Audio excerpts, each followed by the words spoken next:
Alrighty, folks. So I'm Cecilia Nael. Today we're going to be going through the class feedback, how to receive and give.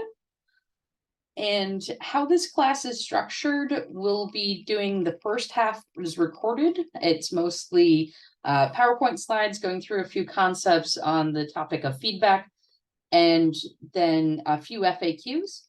I ask that along the way, if there are any clarification questions, we can ask those.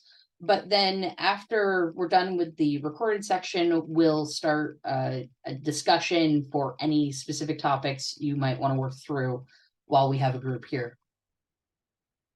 All right, and with that, let's get started. So first off, feedback. What is it? Why do we care? Why do we want to do this? So from Oxford English Dictionary, feedback is advice, criticism, or information about how good or useful something or somebody's work is. Why do we care about getting advice or criticism? Because outside perspective is useful for growing ourselves, growing our art, growing whatever way we're looking to grow. It points out a few things. It points out, first off, the things that are doing well, because especially as artists, we have a tendency of looking at every little detail that didn't go right and saying, this is terrible. But an outside perspective is going to be able to look at the whole thing and say, oh no, this is great. It also it gives the opportunity for the viewer to say, hey, this is something you could work on, and here's an idea how to fix it, which is especially useful in the things where you get stuck. So a little bit of setup. When we're talking about feedback, there's many different places we can do feedback. We can do it in person, we can do it online, and those two are very different, about how we do them. In person is always going to be the best because we can see everybody's, hear everybody's voice, the way they're saying things. When we see just written pieces, we tend to hear them more harshly than the person that wrote them intended.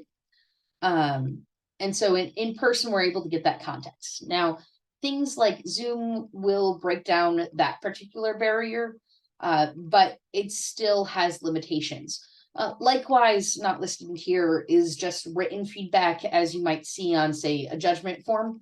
When you're doing any of these online or on the feedback forms, the important thing to remember is to be a little bit more gentler on them because of that tone of voice, and to keep your feedback balanced, because you can't ask the person what type of feedback they're looking for. And we'll talk about more what I mean on that later.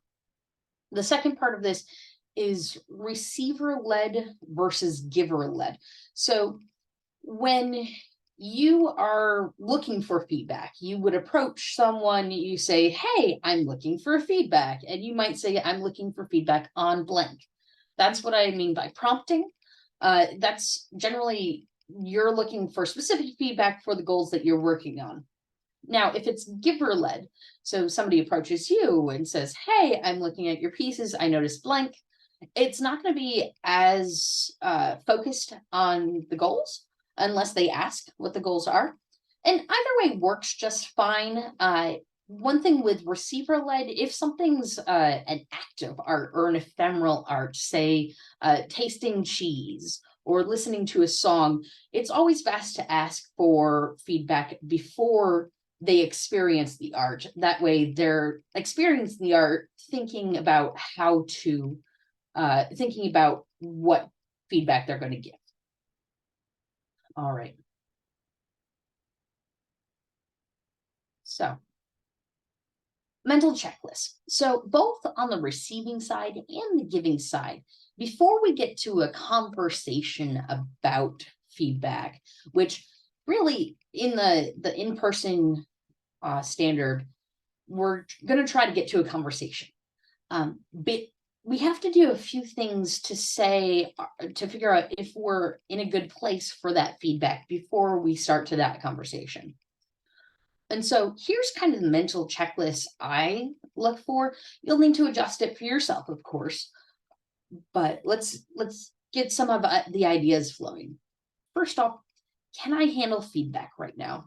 If I'm chasing after the queen and the tiny child that she keeps with her, that may not be a good time to get feedback.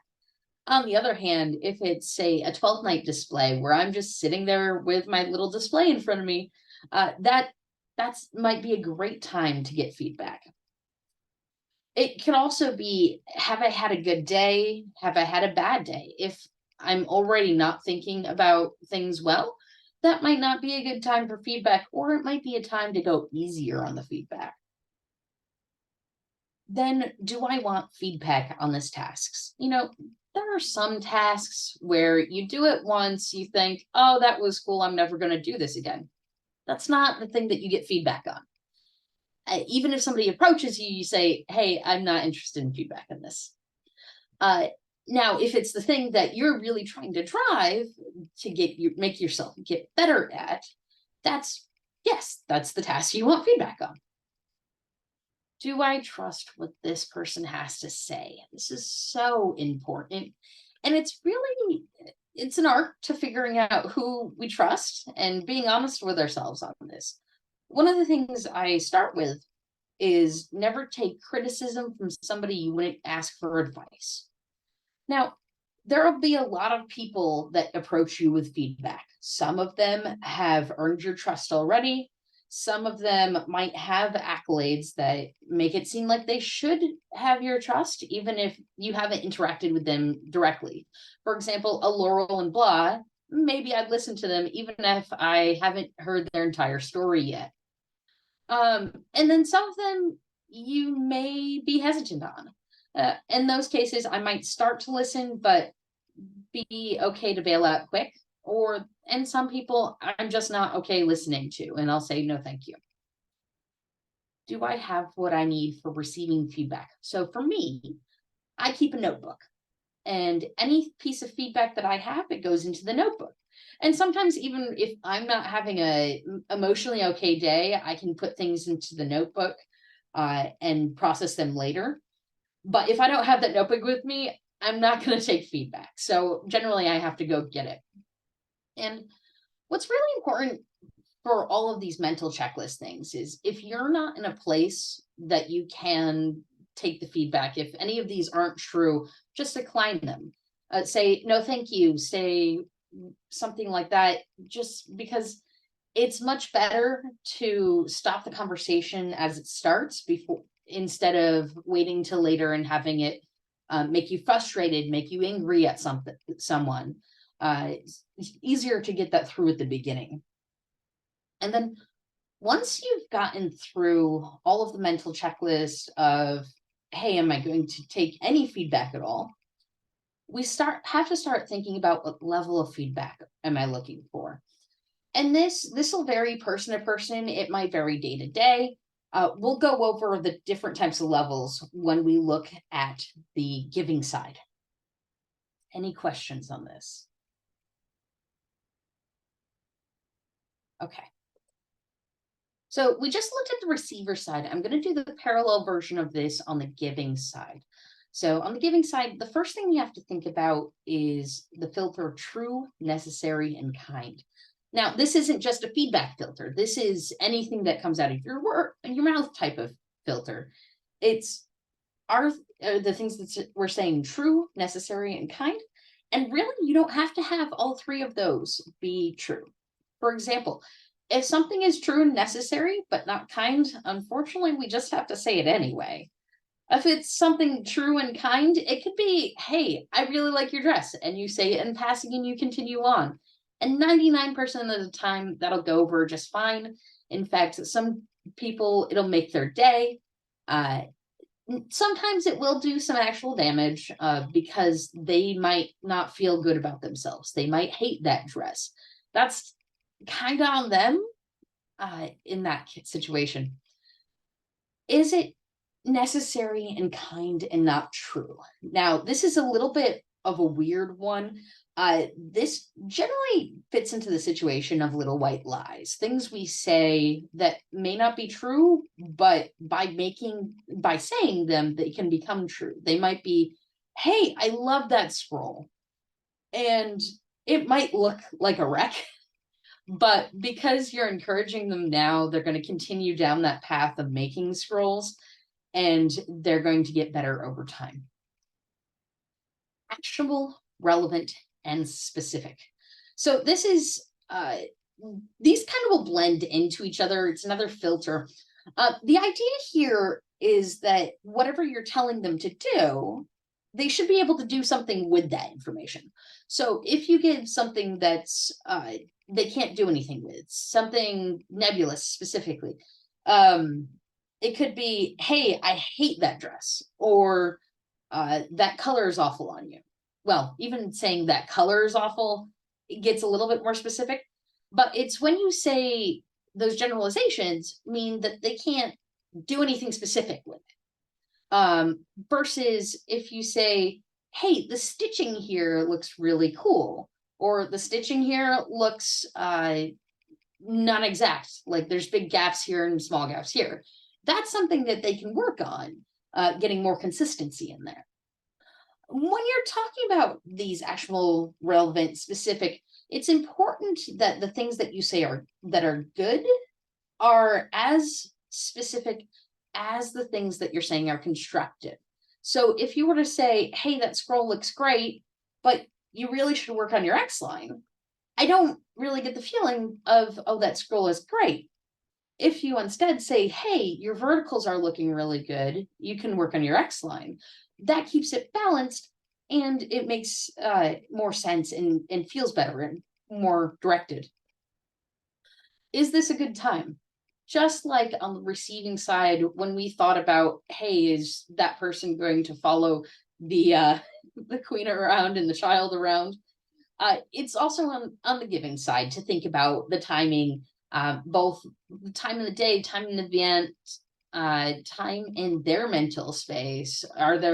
Do they have the facilities required to be gentle if it's needed to be gentle, or to be constructive if it's needed to be constructive, and all of that. And then the approach. And this is where it starts to get into a conversation. I generally use the format of, I saw you did blank. Do you have interest in feedback? Now, this is something where we have to be a little bit careful, because whenever you approach someone about feedback, it's automatically assumed to be criticism unless it's all the right timing and all of that such. So it's important to just be gentle at this point, until you get into what type of feedback, and you actually have commitment from the receiver. And if any of these aren't working out, just don't give feedback. Like, again, it's better to not end up in a frustrated space. It's better to continue to be in a safe space while we're going through this. And then, what level of feedback are you looking for? So I like to use what's called the spiciness level.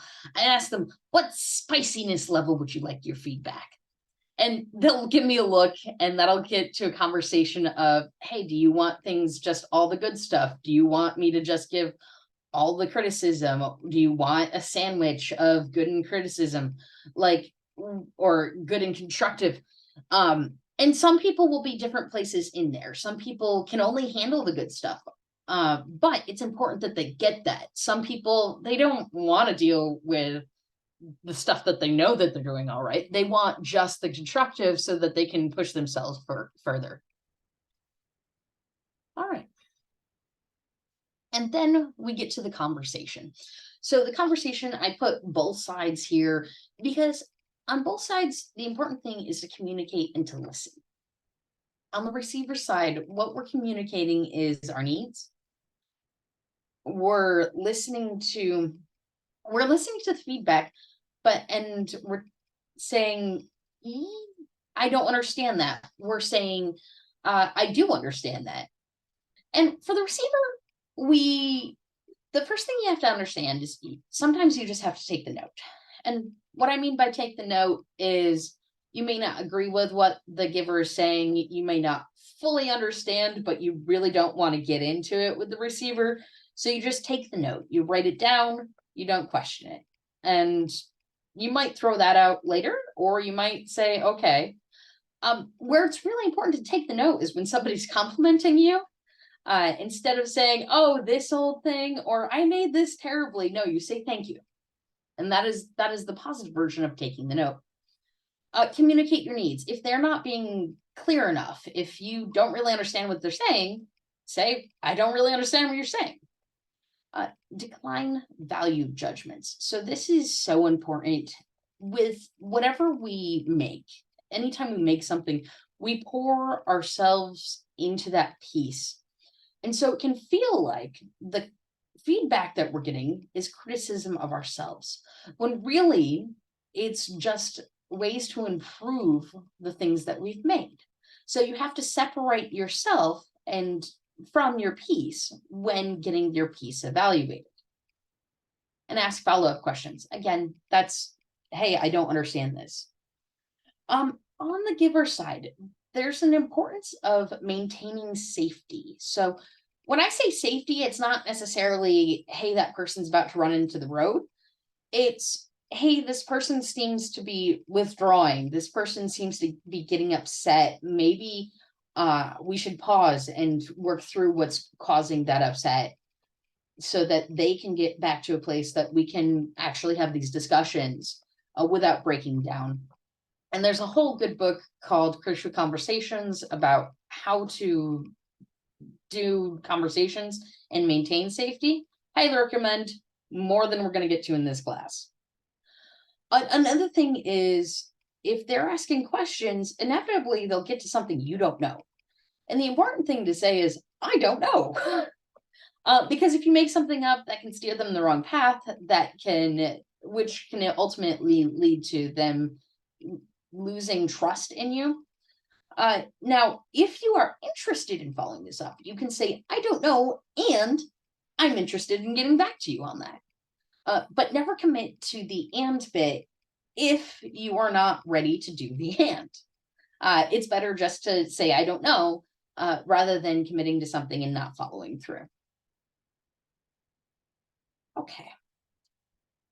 So then we've had this conversation, and it's gone back and forth a few times. Then we get to a conclusion.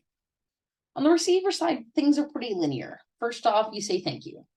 You might record it down into your notebook or what have you. You might reflect on what's said and be able to do something with it. You do the things you need to do to post process it. On the giver side, it's a little bit less linear because you don't have immediate actions, and you have options for actions. So you might follow up with them. You might see them the next time that they're presenting and say, "Oh, I see that you did the thing I told you to do." And that's when you see that, say it, because it's important that they get the acknowledgement that they've grown. On the other hand, they may not accept that what you had to say was valid. It might not work for them. And on the receiver side, some things just aren't going to be valid. So you just throw it out the window. It's not important. You need something different to get through, and that's okay. So on the giver side, you might immediately think of being a little hurt from this, but really, it's not on you. It's important that you realize that not everybody will be able to function with the feedback that you give them. All right, so going a little bit fast, we're getting to the last section. And these are FAQs from the other times that I've taught this, of things that might be a little bit different. So first off, are there any exceptions? And this is specifically exceptions to going through the whole mental checklist and stuff like that. Yes, if there's a safety issue involved, if somebody's going to hurt themselves, we get them out of that situation. We say, "Hey, get out of the road." We say, "Hey, you're about to back up into the ropes." You say stuff like that. If you keep moving that way, you're going to hurt your arm, for example. How do we find a good, safe space for feedback? So first off, think about what places are available right now. So I think of the 12th night displays. Those are a great time. The artists are sitting behind their full displays, and they have all of these things that you can look at and touch and examine. And it's really a good time to address people. I also look at the competitions. Now, we don't have a history of doing feedback forums yet, uh, though the Miss competitions are working on that. But that would be a good place, I think, that we should be able to get to having feedback conversations and displays in general, beyond the 12th night or the competitions. Then there's making new places where this is part of it at the start. So I can think of anytime there's an A&S night, instead of just always having them as come do things, sometimes you set aside a night for, hey, we're just going to review what people have done. We're going to go around, give feedback, and that way everybody can keep growing. I also think that collegiums are a good place that we could have some of that set up. So I think there's opportunities to make space for feedback. We just need to take advantage of them. What do I do is if someone is giving me unwanted feedback without asking? You know, I unfortunately have this happen all the time. And really at this point, they're being rude because they haven't gotten your consent for feedback. So I just cut them off. I say, hey, I'm not looking for the feedback at this time. Or if it's something particularly egregious, I'll say, pause. Let's go back to where you asked me if I'm ready for feedback. And that's a little bit abrasive. I'll admit to that, but they've already broken the social contract, so I don't feel bad about that. And that second one, it's a little bit extra abrasive, but my hope is that they'll understand that they should be asking for feedback before immediately stomping into it. And then what if I see someone else breaking the process? So first off, you don't know if they did that process or not. Unless you saw it from the beginning, you don't know if they did the asking and so on and so forth. First off, try to just check in with the receiver to see if something's wrong. Now, if the receivers gives you the thumbs up, just let it go. It's fine. But if this receiver seems to be backing off, they seem to be in tears, if they seem to be just any of those shutting down processes, then we need to outside advocates to break up that conversation and to advocate for the person that was on the receiving end so that we really can get back to a place of clear communication and able to work well with each other. All right, that's really the end of the presentation. At this time, I'll give a pause for any clarifications that we want to have on the record before ending the recording. Any questions of clarifications?